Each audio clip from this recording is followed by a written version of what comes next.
Yo, how y'all doing, man? I'm back and I'm ready to react. If you are new, I go by Hunter Houdini. You can call me Houdini for short. It's nice to meet you. Hopefully your day is going good. Hopefully your day is going well. And yeah, we are back with some more Larry Bird, man. On my last video, I took a dive into Magic Johnson.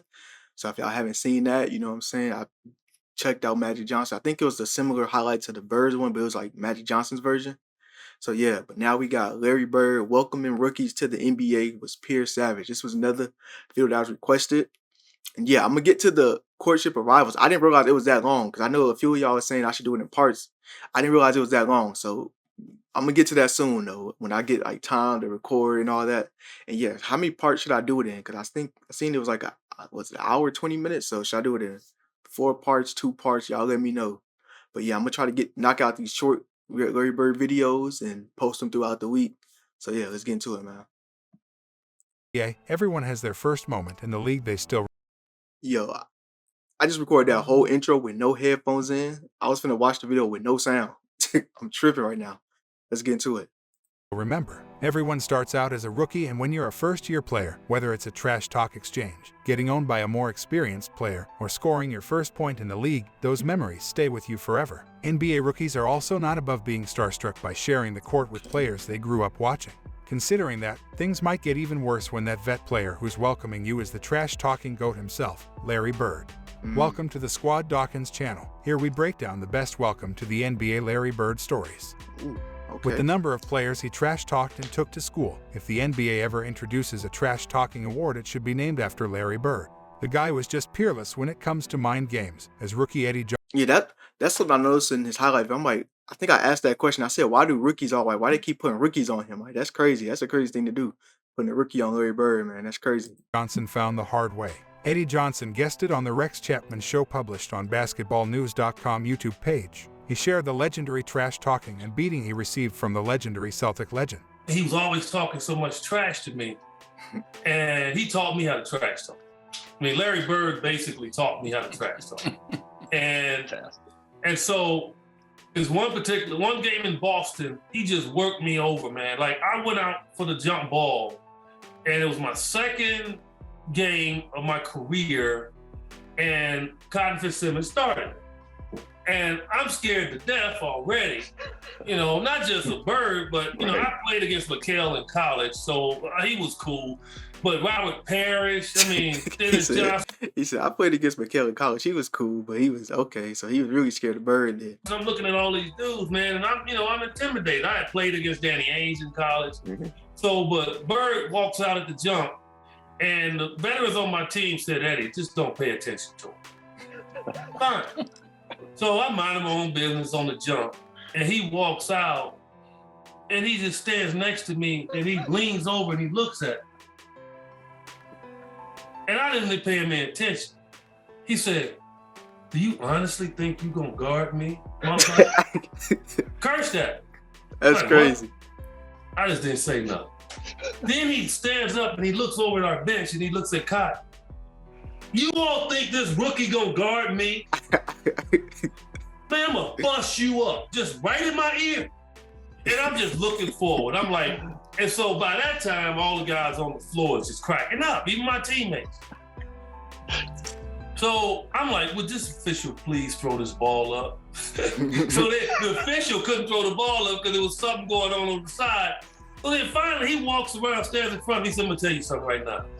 I'm gonna wear your ass out. And then I looked at him. Oh, Bird was talking crazy. Okay.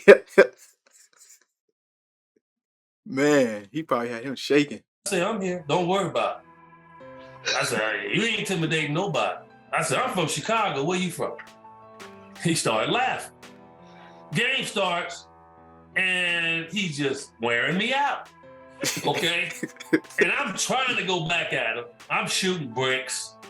Dang. And in the fourth quarter he was in, it was late. Game was kind of close. And he came down, he said, you talking all that junk. I bet you can't do this. And he raises up from Steph Curry range. And he shoots an air ball. And I look at him, he like, that don't matter. It's the fact that I can do it and stay in the game. Nah, that's crazy. Nah, that's crazy. He basically saying you shoot something like that, you on the bench. That is crazy. No. Nah, Bet you you ain't do that. can't. You ain't doing that. I'm like, okay. So that stuck with me. Johnson's story is not the first nor the last we will hear connected to Larry Bird welcoming rookies to the NBA. During his rookie season in 1982-83, Dominique Wilkins walked over to four-year pro Larry Bird right before tip-off. Bird, of course, was having none of it.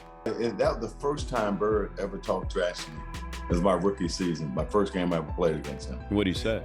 I can't even tell you what he said. Yeah, we seen some of this in the other video. I'm excited. I'm playing against Larry Bird. I go shake his hand. He wouldn't shake my hand. Back then, guys just... You wouldn't shake your hand? Wouldn't shake my hand. He would look at me and just nod, right? And I was like, well, maybe he's just getting into the game. It didn't end just without acknowledging the rookie Wilkins. Bird continued hitting him with the trash talk. And so the first time I'm guarding, he said, you don't even belong in this league. He shoots a three. Wham! I said, okay. Next time he comes down, he said, I don't know why they got you guarding me. He hits another three. Now I'm really mad now. Right. He's coming down the court, and I'm guarding him. He looks at me, he said, I don't know why they have you guarding me, Holmes. And he shoots the three.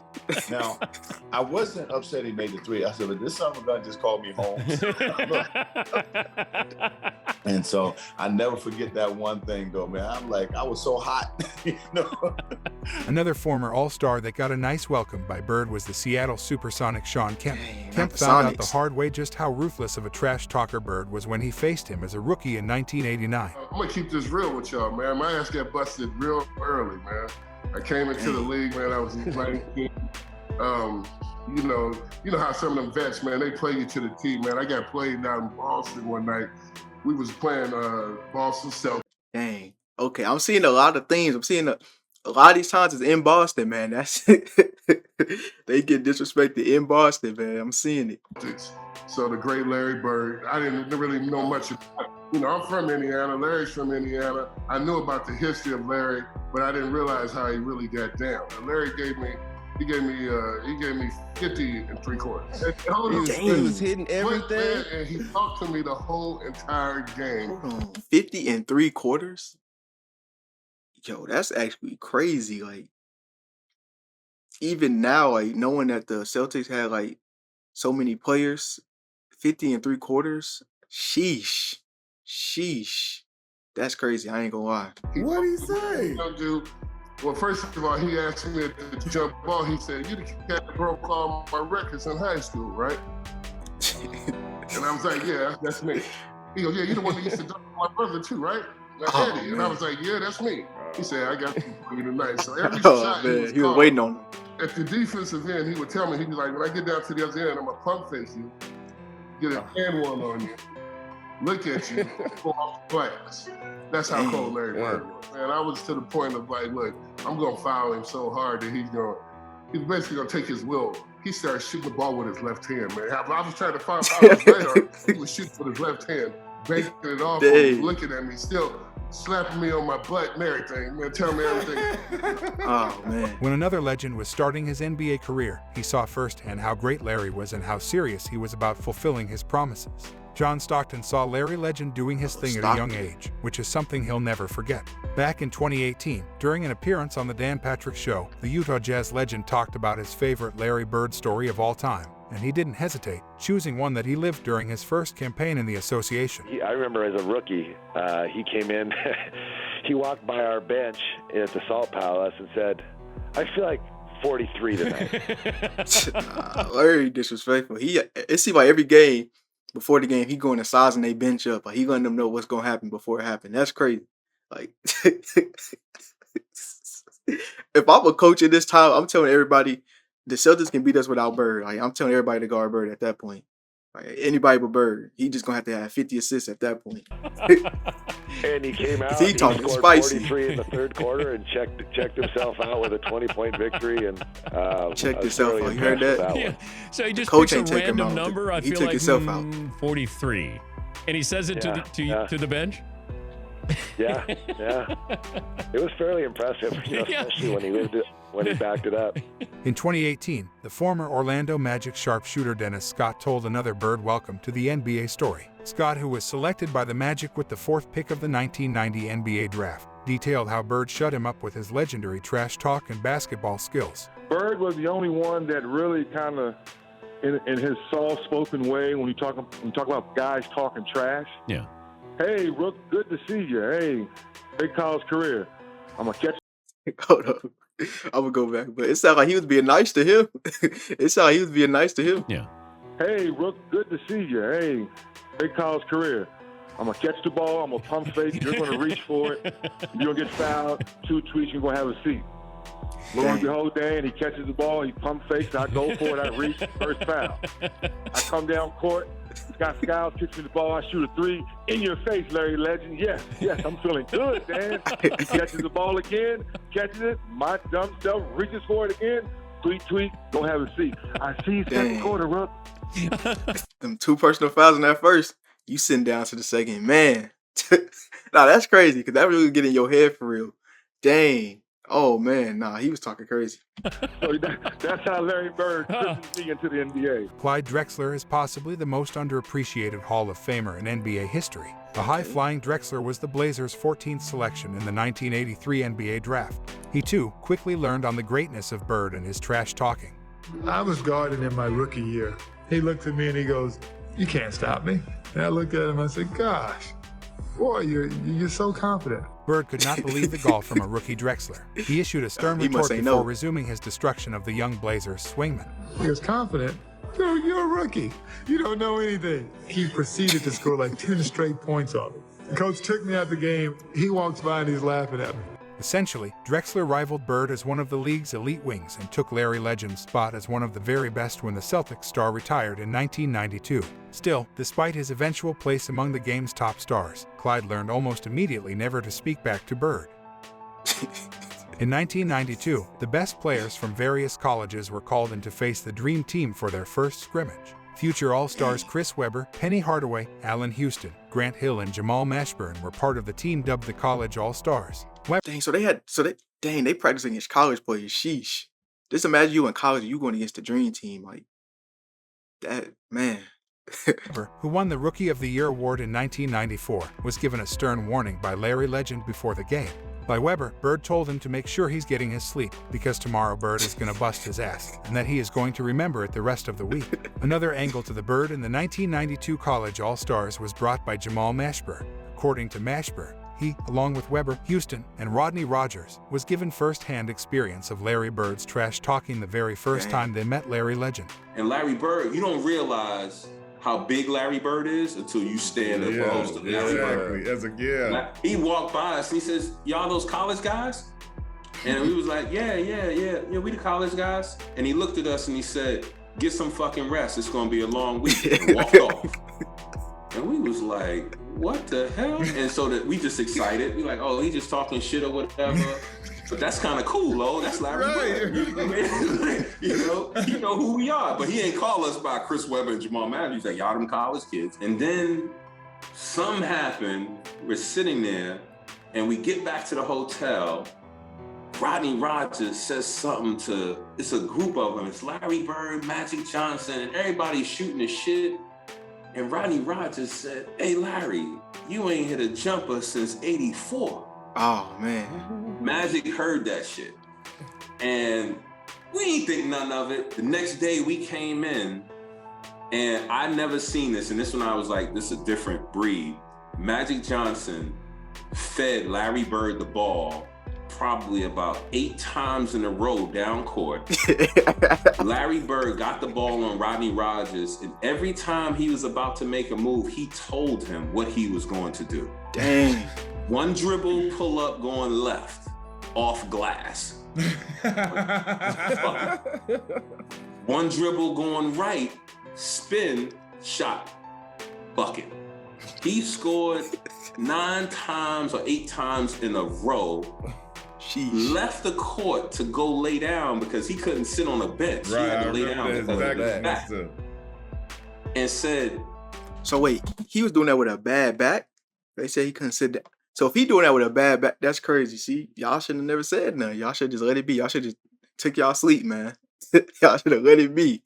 Someone just had to say something. young fella, look like 84, huh? Last time he made Yeah.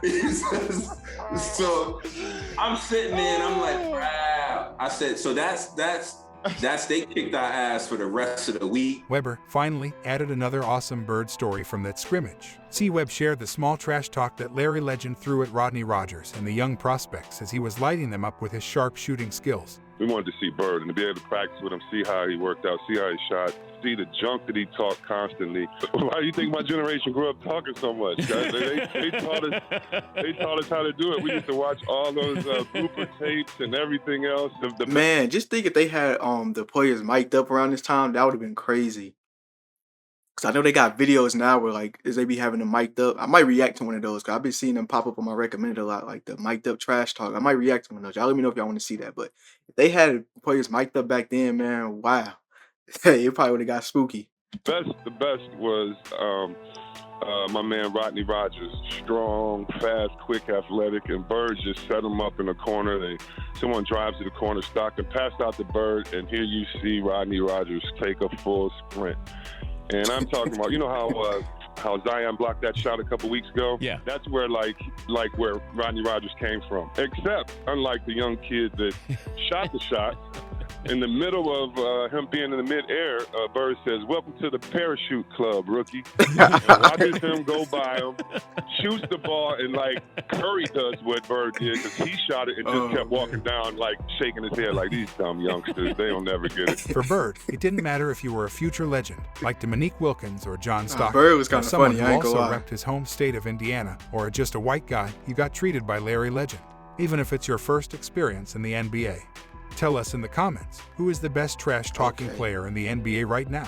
If you enjoyed this video, hit the like button, share, and subscribe. Okay, that was Larry Bird trash talk, man. I'm not gonna lie. Some of these stories is funny. I think the Dominique Wilkins, we seen most of that in one of the older videos, but hey, man, Larry Bird was a funny guy.